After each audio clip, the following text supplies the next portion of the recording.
In the snow, on land, by sea, in the air, and at night.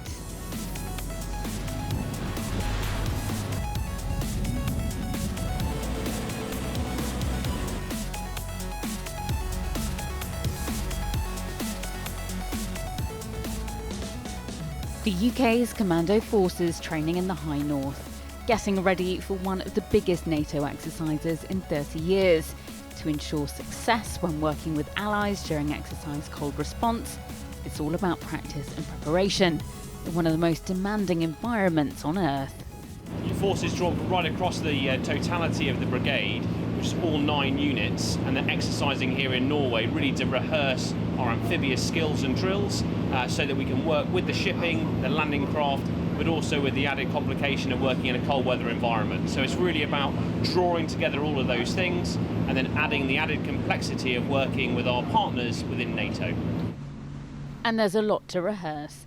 HMS Albion is at the centre, acting as a command platform for this essential training to take place. Four Assault Squadron Royal Marines who are permanently embarked on Albion operate the landing craft. Just getting them in the water requires precision and control. With the responsibility of physically getting resources of any kind to where they need to be, this has to be a slick operation. So it's really important that we do some rehearsals and some training for a number of reasons. The first is so that with new people who come through the organisation, it's really important that they get the experience of operating those craft, those pieces of equipment, and their own individual training in an amphibious environment. But we always rehearse before we do an exercise, and that's principally because if we take large pieces of equipment, we take people in a cold weather environment, and then equally we add the water as well, it's a really dangerous mix. And then when we start doing that in a tactical environment, it's about understanding the rehearsal. So we go from making it safe all the way through to making it tactically viable, and then doing it as fast as we possible, because that's how we deliver success. Working alongside Albion is Royal Fleet Auxiliary Mounts Bay, where Royal Marine Vanguard strike companies from 40 Commando are embarked and getting ready for amphibious operations, which will see them projected onto land by different vessels operated by Royal Marines from Albion and 47 Commando. As part of the Royal Marines, one of our main focuses is beach landing. So our part in that is taking the AUKs and the IRCs, which is offshore raiding craft and inflatable raiding craft, out to the beach, and it's just having that interoperability between the amphib side and the ground side, so we can work together and deliver. It's as a team the Commandos build up muscle memory of how to operate together in the fjords of Norway. And you have to practice again and again.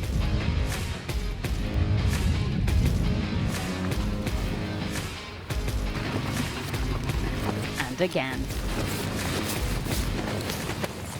Before any of this takes place, there are specialist beach reconnaissance teams that survey the coastline to see which vessels are suitable to take strike teams ashore. And once they've practiced during the day, it's time to do it at night. Generally we operate at night, but this is a lead up to working at night. We put the troops through these wader exercises so they know how to do this and how to operate with the craft, what kit to wear, and basically to be as safe as possible. So the lead up is do that in the day and then do it at night, which obviously is harder. Moving between craft onto and off land, Royal Marines need to repeat and review so they can be as quick and effective as possible in a tactical scenario like exercise Cold Response. It requires planning and preparation, which takes place on ship. So the shipping enables us to project from an unexpected direction. It enables us as commandos to poise and to loiter, but also essentially it enables us to deliver effects from an unexpected direction. When it comes to the shipping itself, rehearsing with that is absolutely essential, and the ship working as a one team with us so that we can take people through the ship in the dark with all their equipment, safely load them onto either a landing craft or even more dangerous, load them onto some aviation. and then project that commando ashore. That takes everything from safe navigation of the ship. It requires the most junior sailor to safely guide the commandos through the ship in the dark and then load them onto the aviation, the landing craft. So it's one team all the way through, and that's probably one of the unique things about the amphibious environment, is it takes so many different skills, experiences and people to ultimately deliver that commando effect ashore. And a lot of the planning work on HMS Albion takes place in one room. The operations room, or the ops room as it's commonly known, is seen as the brain of a ship. You're taking in all the signals from both ship's organic sensors, so radar, sonar, comms, and using that to build up a picture that is that command needs to use so as to make the correct decisions. And as you're aware, it is very sensitive, so therefore cameras can't go into it. No microphones actually. For a large-scale exercise like cold response, HMS Albion expands from a ship's company of just over 300 to more than double that when other military personnel arrive on ship to deliver a number of key roles, from strategic and tactical command to planning and logistics. So Storm Watchkeeper, Storm firstly stands for Ship to Objective Maneuver, and as one of the watchkeepers on board, we're responsible for making sure that landing craft and helicopters involved in moving personnel and their stores to an objective leave at the right time. So for example, if the ship is on a course to maintain flying operations, then they might not be in a position to launch landing craft, so you have to deconflict that with the bridge. Equally, if the stern gate is open, that reduces the maneuverability of the ship, so therefore that has to be taken into account when launching helicopters as well. So the role requires a lot of communication both internally and also externally with other platforms that are carrying out the same sort of amphibious operations. Which is why Merlin helicopters routinely practice landing and moving equipment during the day and at night.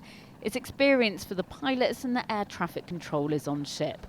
It's also to maintain Albion's versatility working along the Norwegian coastline. And when it's part of exercise cold response, which effectively is large-scale war games with NATO allies, the amphibious task group will be depending on that versatility. Amphibious warfare is a very busy space, very congested space with activity taking place in the air, on the surface, and of course on your way in from subsurface threats. So my job though is to take the plan that's been formulated by the bulk of the staff and the subject matter experts in combined arms, and to execute it to the best of my ability. But then sometimes you'll get, an activity or an event will happen ashore or at sea that introduces a whole new dynamic and necessitates a huge direction change in the plan itself. And when that happens, that's when I kind of put the balloon up and I call for the rest of the staff in a command planning team to come together so that we can deal with what this new direction change is. One example might be the appearance of a submarine in an area that we weren't expecting it, that's particularly close to the force. That sort of thing might necessitate a big direction change in where we're positioning ourselves and come up with a new plan. Tackling fictional threats and adversaries in a huge NATO exercise prepares the UK's commando forces to respond quickly to any real-life scenario that may present itself, and allows us to work effectively with our allies. And just being in the Arctic, the geography of the region presents a challenge in itself. And of course, the weather has a big part to play. So on a day-to-day basis, my primary job is to go outside and observe the weather. Out here in this environment, especially when they're flying, we do it every hour. So we primarily look at the clouds because they give me indication if we have any fronts coming through or if any fronts have cleared. And then we look at things like the sea state and the swell for things like amphibious operations. They can have a big impact on whether they can actually continue their operations or not. And then we look at temperatures as well, again, because that can be a factor for personnel, looking at wind chill, so whether they need to wrap up particularly warm that day. The weather can be very unpredictable, so as much as we look at the charts and see what should be coming through, we don't always see the effects of that because the topography of the layout of the ground that we're in.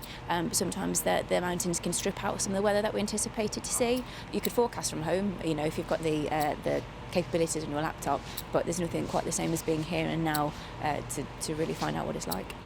Weeks of information gathering, months of training. Personnel are current, competent and ready. What cold response does is, through 2 years in the planning, gives us the opportunity to work with those partners physically in one of the most complex operating environments of the amphibious environment. So you'll see huge numbers of ships operating with each other in different ways, and then ultimately projecting personnel ashore, which requires some real coordination. It requires different aviation platforms of countries to land on other countries' vessels, and how that works. Clearly there is always the language requirement as well, so it just adds that extra level of complexity, but also demonstrates that we are capable of operating as a joint force. Bryony Williams, Forces News, Norway. If you enjoyed this video, don't forget to like and subscribe to our channel.